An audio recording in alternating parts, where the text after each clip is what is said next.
Kevin Gordon here from Autosavant.com with your July 5th edition of the Afternoon Commute. Coming to you today from the 2012 Ford Mustang GT, which is very exciting. What isn't so exciting is the automatic transmission that's in it. We'll talk more about that when we review the car. I want to talk a little bit about this. So, I've been talking to the folks at Ram Mounts about some of their products that we're interested in using in the long-term test EcoBoost Ford F-150, and one of the things I noticed they had was a sort of universal smartphone holder, and this is it. It's a suspended clamp that goes on, so basically almost any size up to like the Galaxy Note would fit in there, and it works really well. And you'll notice that I actually have it mounted all the way up top, which, as I've been using it, is a pretty handy place to mount a smartphone. You know, as far as if you need to look at something like Waze for navigation, that's about as good of a place as it gets for not distracting while driving. Anyway, on to the afternoon commute. Since we're in a Ford, let's talk about Ford. Ford has their new R&D facility in Silicon Valley. And as another aside, am I the only one who every time they hear Silicon Valley thinks about a really bad pair of implants? Ford has put out a press release about what they're calling a group of systems that work together, and they're calling it a driver workload estimator. What is a driver workload estimator? Well, it monitors you, your breathing rate, your temperature, how sweaty your palms are, the car, how you're driving the car, and what's happening around the car. So we'll go through a couple diagrams here.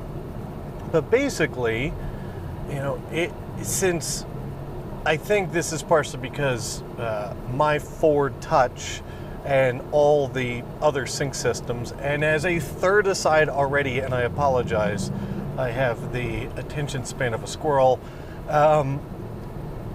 This edition of sync with nav in a Ford, still, I don't care what anybody says, it's the best one they make. Sure, the screen might not be the brightest and biggest thing out there anymore, but you get buttons for all the important stuff. You get preset buttons for the radio. The stuff on the steering wheel works great. We'll talk more about that when we review the car. Anyway, so I think with my Ford Touch, Ford's taken a bit of guff for making a system that's very distracting while you're driving it. And what this does is it looks at all those parameters and either activates or deactivates the nav and infotainment system, as well as potentially your smartphone. So now I can just picture it. I'll be driving home in my normal level of rage. I'll have to turn on like chill on Sirius radio and do some deep breathing exercises to be able to place a phone call and look at my text messages. Next up for today, as I've said, times are changing when it comes to large, naturally aspirated engines.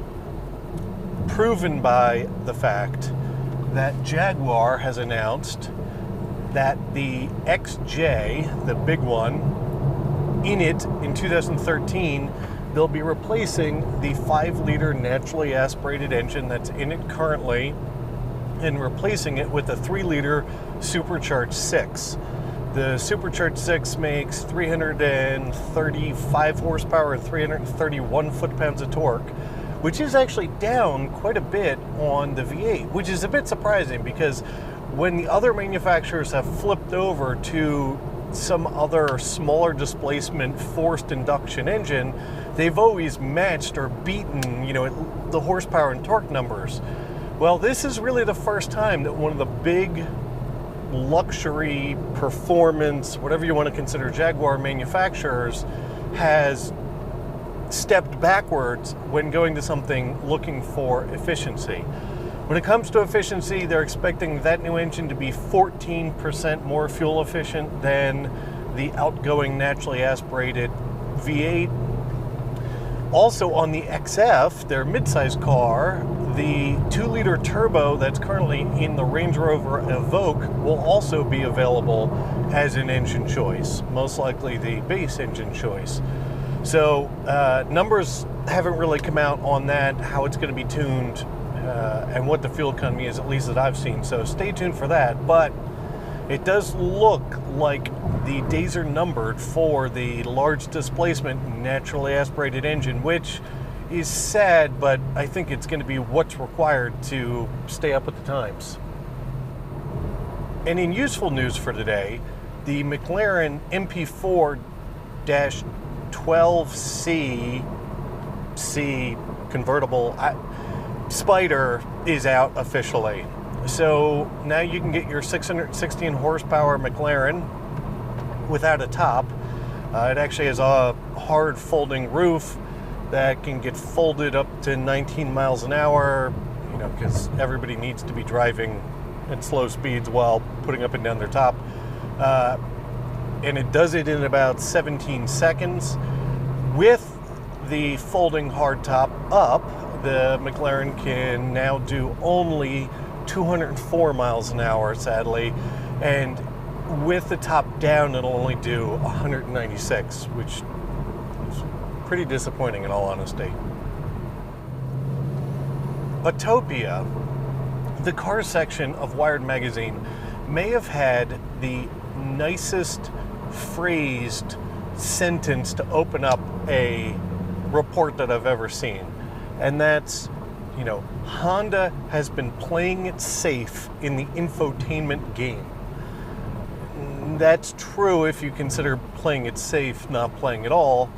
But it's about the fact that Honda really has no, you know, streaming music services or anything like that built into their cars. And that's about to change in 2013 with the introduction of HondaLink, the creatively named HondaLink, which it seems like it's going to be focused around the AHA music streaming application that was announced at CES last year. And as we poked fun at the spy shots last week, you know, we'll have Pandora and all those types of things built into the navigation interface. That should be available. It's coming out first on the Fit EV, and then really the first mainstream car it'll be available on is the upcoming Honda Accord.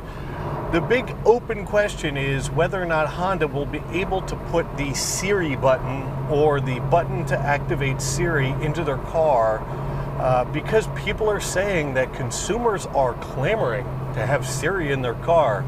I'm not really sure who those consumers are, but somebody out there is clamoring for something.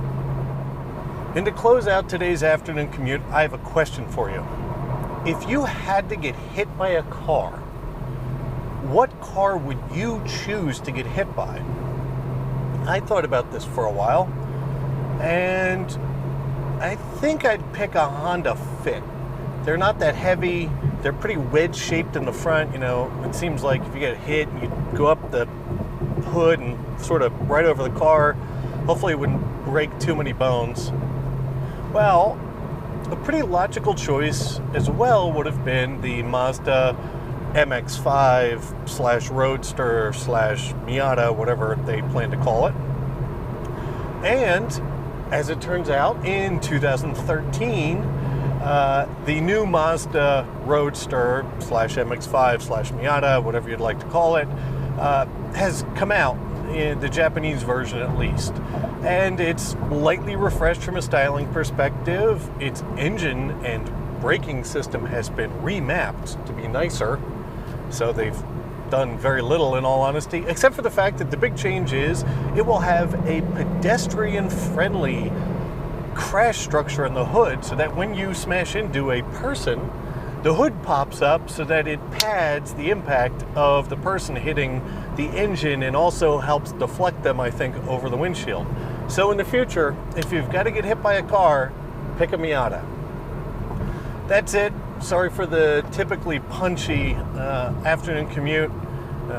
It's a holiday week. What can I say? We went to work today.